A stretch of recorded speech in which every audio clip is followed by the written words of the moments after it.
I adjusted my worn leather jacket as I stood outside the entrance of the Ritz-Carlton, clutching a simple envelope that would change everything. After 25 years of judgment from my wife's affluent family, tonight would finally set the record straight. Through the glass doors, I could see the Anderson family in all their glory. Successful lawyers, doctors, and business executives gathered to celebrate Sarah's 50th birthday.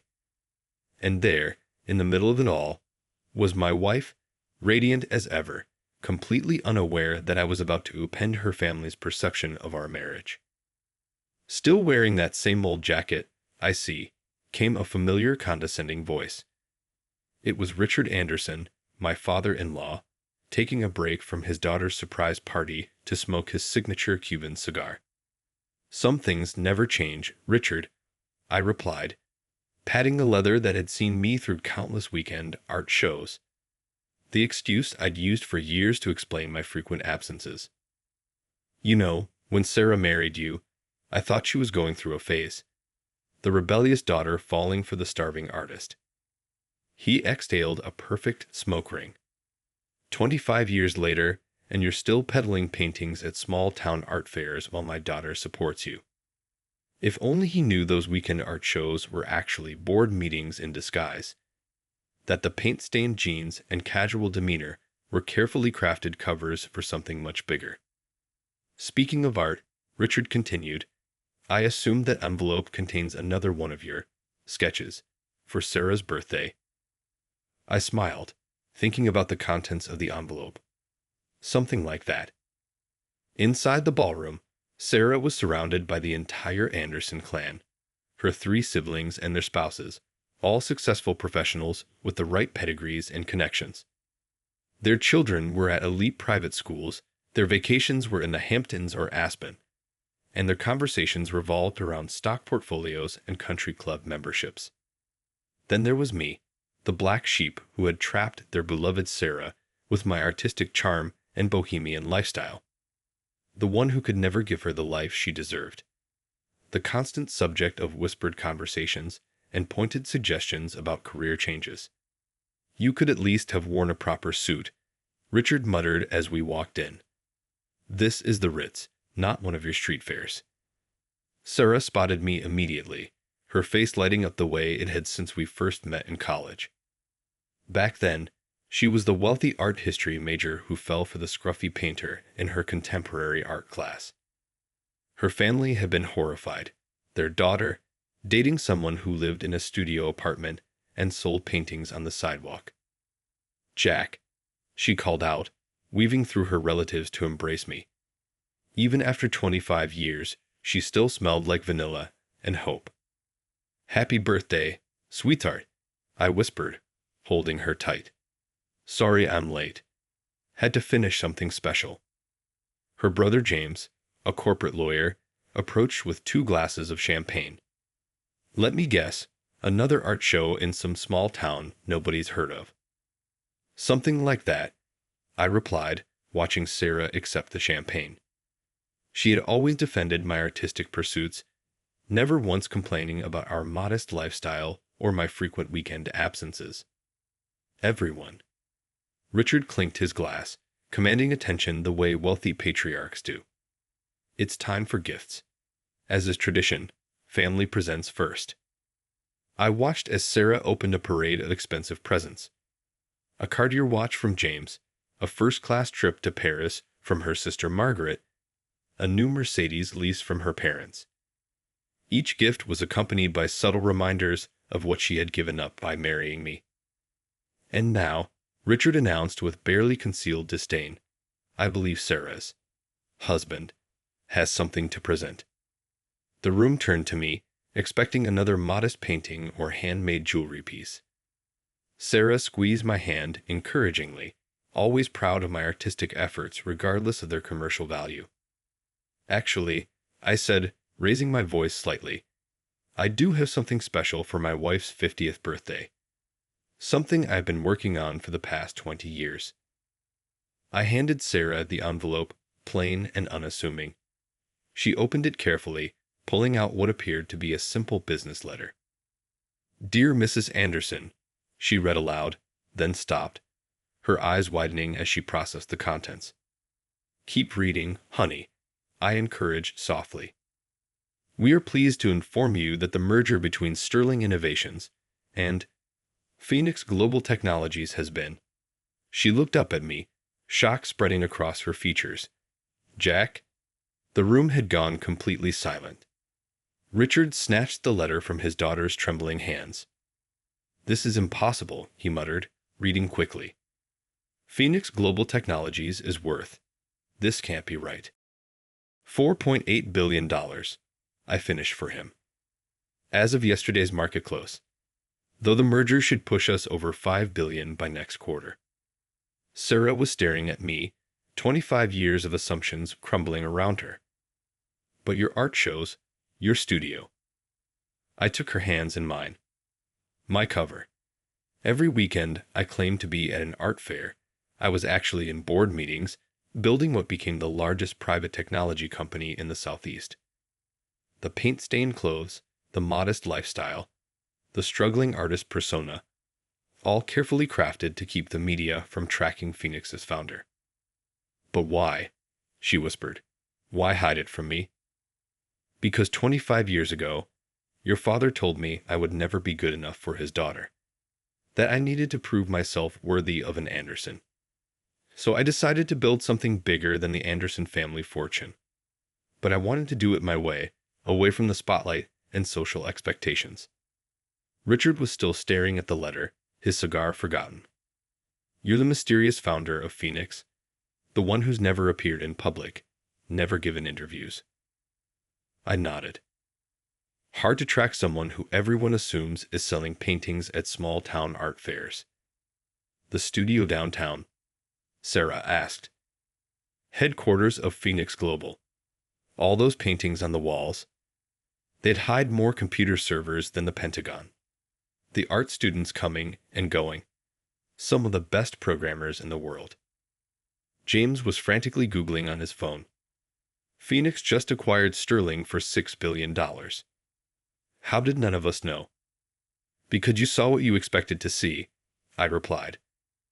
A struggling artist who wasn't good enough for Sarah Anderson. "It never occurred to any of you that the paint on my clothes might be deliberately applied, or that my ancient leather jacket could be a costume." Sarah was shaking her head, tears in her eyes. "All these years, living in our little house, driving used cars. I'd wanted to build something real," I explained. "Something that succeeded on merit, not family connections. And I wanted to know that you loved me for me, not for my bank account. The house in the Hamptons that just sold for $90 million. Margaret gasped, looking up from her phone. "That was you." "Wedding present for Sarah," I smiled. "Surprise? Honey. No more pretending to enjoy your sister's summer home." Richard had sunk into a chair, the letter crumpled in his fist. 25 years of condescension and judgment were crashing down around him. "You let us believe, all this time," he stammered, "that I wasn't good enough for your daughter." I finished. "Yes, I did. Because you taught me something important that day you warned me away from Sarah. You taught me that true worth isn't in the size of your bank account or the name of your country club." I turned to my wife, who was still processing the revelation that her struggling artist husband was actually a tech billionaire. "Sarah, my love, I'm sorry for not telling you sooner. But I needed to know that what we built together, our life, our love, was real. Not based on money or status or family expectations." The Ritz-Carlton's elegant ballroom had become eerily quiet, the typical Anderson family bravado replaced by stunned silence. Sarah's siblings were frantically searching their phones, piecing together the empire I'd built right under their noses. "The Innovation Center at MIT," James muttered, scrolling through articles. "The Children's Hospital Wing in Boston. The Tech Incubator downtown. All Phoenix Global, all you." I nodded, watching Sarah as she processed 25 years of carefully constructed deception. Her hand trembled as she reached for her champagne glass. "The art studio on 4th Street," she said slowly. "All those times I brought you lunch." is the executive floor of Phoenix Global. Those artistic critiques you overheard, coding reviews and security protocols. The students who always seem to be there, senior developers making seven-figure salaries. Margaret, Sarah's oldest sister, was pacing in her Louboutins, but the Christmas dinners at our house, watching us show off our vacation homes and cars, were quite entertaining, I finished. Especially last year when you bragged about buying that exclusive penthouse in Manhattan. Phoenix owns the building. I signed off on your lease application. Richard was still clutching the merger announcement, his face ashen. The Anderson Family Foundation's major donor last year, the anonymous $10 million gift. Consider it payback for all those helpful career suggestions over the years, I smiled. Though I did enjoy your speech about supporting struggling artists at the gala. Sarah suddenly stood up, her voice quiet but firm. I need some air. I followed her to the balcony, leaving her family to grapple with their shattered assumptions. The night air was cool, carrying the faint scent of jasmine from the hotel's gardens. 25 years, she said, not turning around. Every time they mocked you, criticized you, suggested I could do better. You just sat there and took it. I did. Why? Now she turned, tears glinting in her eyes. Why put yourself through that? Why put me through it? I stepped closer, taking her hands in mine. Do you remember what you said to me the night your father threatened to cut you off if you married me?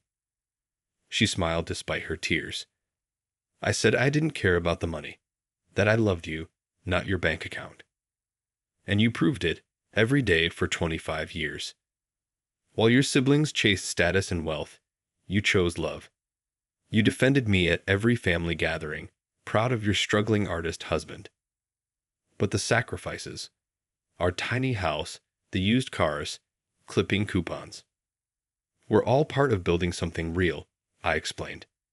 Every time you chose our simple life over your family's luxury, you proved that what we had was genuine. Do you know how rare that is in my world? Your world, she repeated. The world of tech billionaires and corporate mergers. A world where everyone wants something from you. Where every relationship comes with an agenda. But not us. What we built was pure. Inside, we could see her family huddled around their phones, probably calculating exactly how much money I'd been hiding all these years. James was already speed dialing his wealth management contacts. The children's hospital wing, Sarah said suddenly. That was after. After your niece's recovery, I nodded. I couldn't stand by and watch other families go through that without proper care. Though I must say, your brother's donation speech was quite moving, considering Phoenix provided 98% of the funding.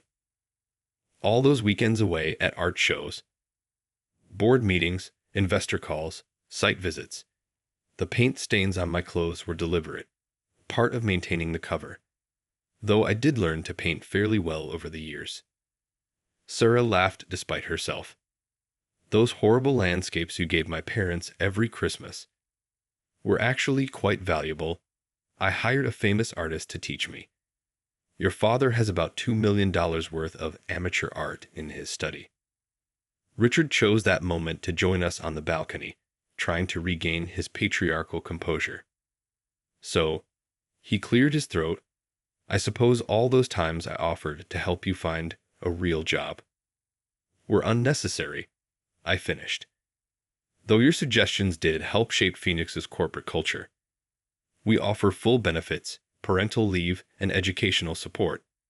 Everything you said a proper company should provide. The Anderson Foundation fundraiser last month, he pressed. You were there, weren't you? Not at some small-town art fair. Front row, I confirmed. Though I believe you were too busy explaining investment strategies to the gentleman next to you, my CFO, by the way, to notice the struggling artist in the room. Sarah was shaking her head, pieces falling into place. The anonymous donor who paid off Mom's medical bills after her accident. It killed me to see you worry about money when I could help. But I had to do it quietly, through channels that couldn't be traced back to Phoenix. Why reveal everything now?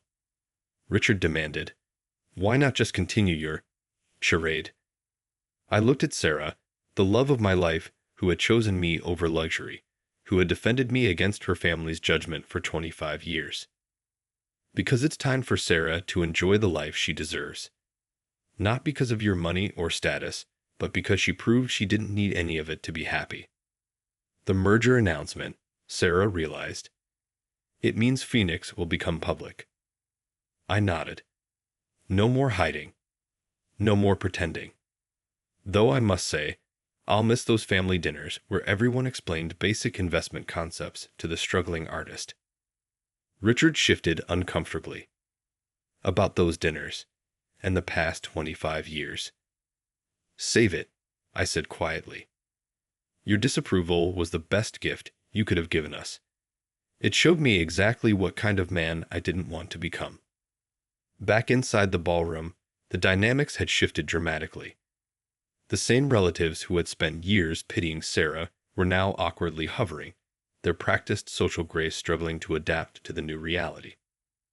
Margaret approached first, clutching her phone. Jack, I just read about Phoenix's sustainable energy initiative. $10 billion in renewable technology. The program your husband's firm pitched last month. I smiled. It was interesting watching him present my own company's research back to me. Though he might want to update his slides. They're a bit outdated. James cleared his throat. About that tech startup I've been bragging about investing in. Phoenix's subsidiary, I confirmed. You're welcome for the 300% return. Though next time, maybe read the fine print about the parent company. Sarah watched this exchange with a mix of amusement and disbelief.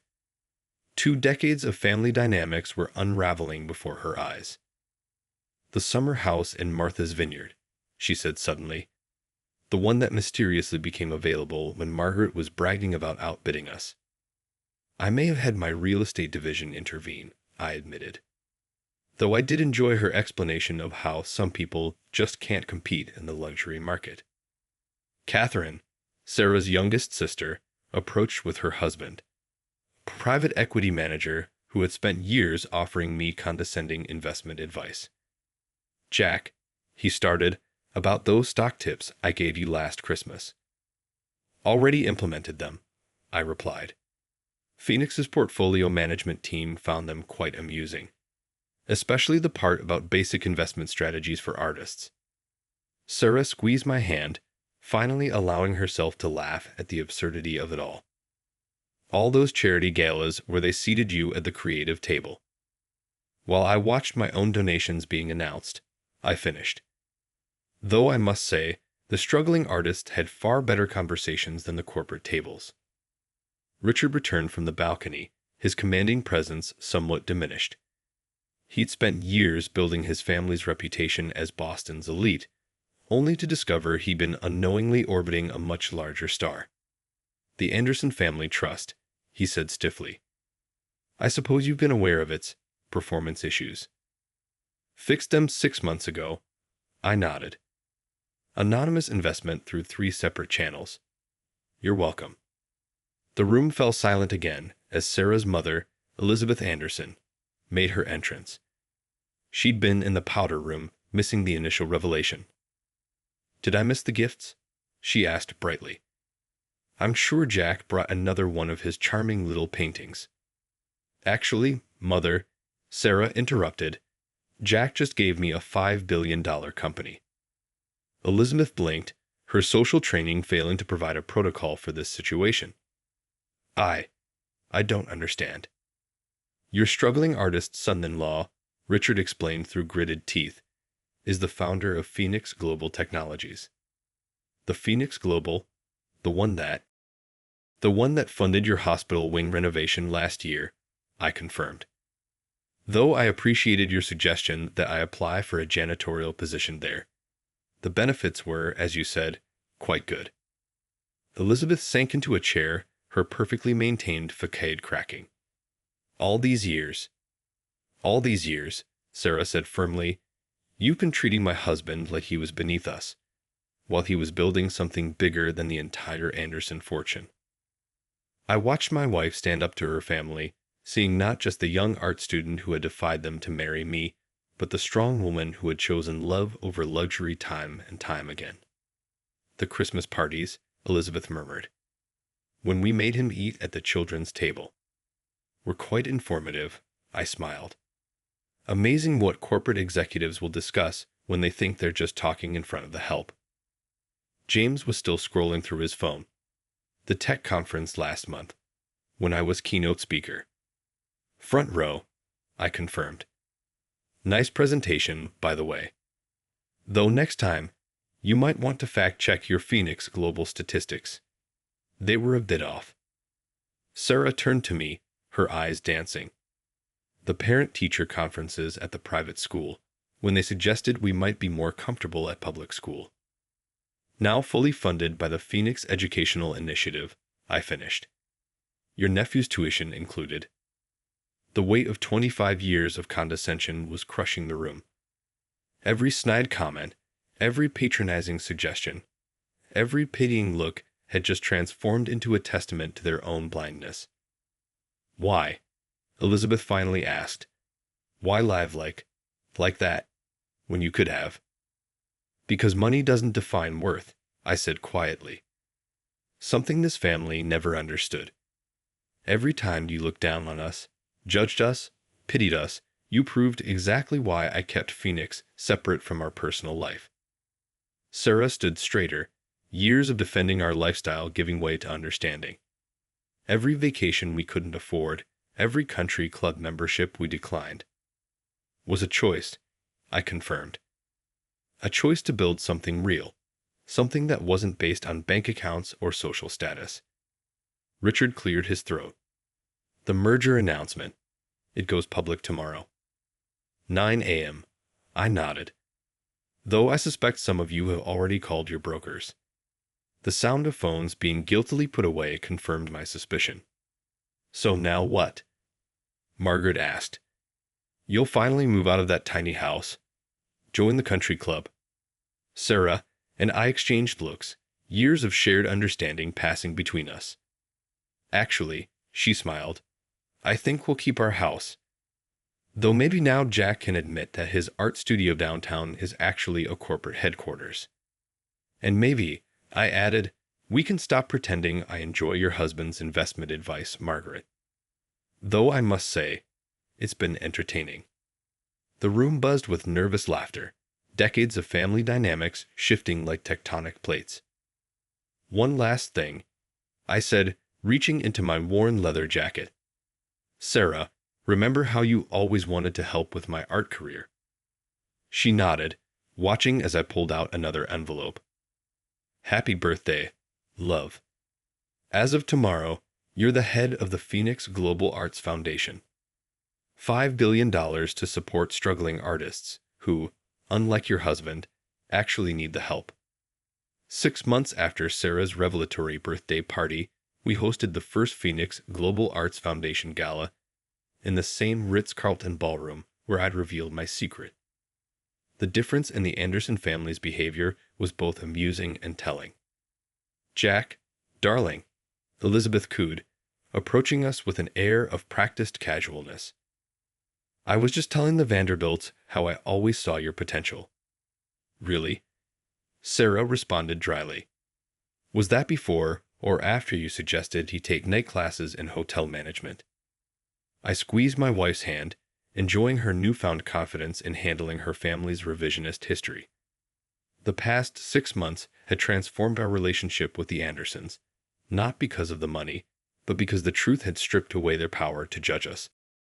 James approached, noticeably more humble, since discovering that his small tech investment was actually controlled by his brother-in-law. The Foundation's first round of grants. Impressive work. Sarah's work, I corrected. She has an eye for genuine talent. Must be why she married me. The room was filled with actual struggling artists now, their genuine passion a stark contrast to the social climbers who had previously dominated Anderson family events. Sarah had insisted that grant recipients be invited to all Foundation gatherings, a policy that made some of her relatives visibly uncomfortable. Richard stood in a corner, nursing his scotch and watching his daughter command the room with a grace that money couldn't buy. She had taken to her role at the foundation with natural authority, her years of defending our modest lifestyle giving her unique insight into supporting genuine artistic talent. "You know," he said as I joined him, "I spent 25 years pitying my daughter for marrying beneath her station." "I remember," I replied mildly. The intervention attempts were particularly creative. Only to discover she had actually married above it. He swirled his scotch. "Though I suspect that's not how either of you see it. Money doesn't elevate anyone, Richard. Your daughter understood that. It's why I fell in love with her." Across the room, Sarah was enthusiastically discussing a young sculptor's work. She still lived in our modest house, drove her used car, and clipped coupons, not from necessity anymore, but from a genuine understanding of value that no trust fund could teach. Margaret sidled up, her social radar finely tuned to power as always. "Jack, about that summer house in the Hamptons." "Still not for sale," I smiled. "Though I hear the property next to it just went on the market. Only $30 million, if you're interested." The evening wound down, the genuine artists mixing with Boston's elite in a way the Andersons would never have allowed before. Sarah's foundation had become a bridge between two worlds, the authentic creativity she'd always loved and the social influence she'd been born into. "Happy?" I asked her as we shared a quiet moment on the same balcony where we'd processed the truth 6 months ago. "Happier knowing it was real," she replied. "Every moment, every struggle, every choice, it was all genuine." Elizabeth approached one last time, something different in her expression. "I owe you both an apology," she said quietly. "Not just for the judgment, though that too, but for not seeing what was right in front of me. Real love. Real partnership." Sarah hugged her mother, years of tension finally dissolving. "We know, Mom. Though I must say, Jack's enjoyed every minute of proving you wrong." As the guests departed, James lingered, clearly struggling with something. The Foundation's education initiative, supporting art programs in public schools, is exactly what this family should have been doing all along, Sarah finished. Real impact, not just social prestige. We watched the Andersons leave, each carrying the weight of their transformed understanding.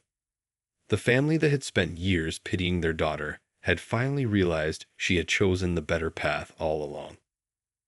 "You know," Sarah said as we headed home, to our same modest house, "you could have revealed everything years ago. Saved yourself decades of condescension.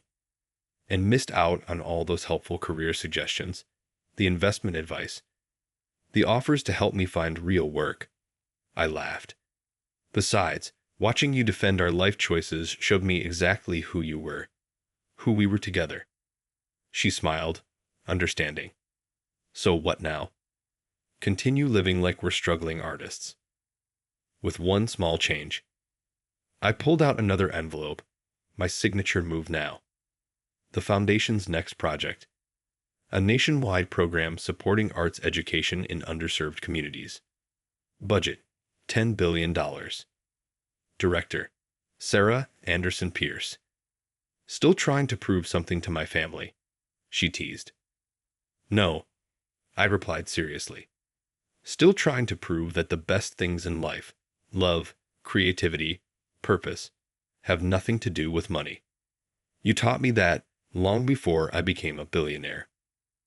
We drove home in her used car, to our modest house, just as we had for 25 years.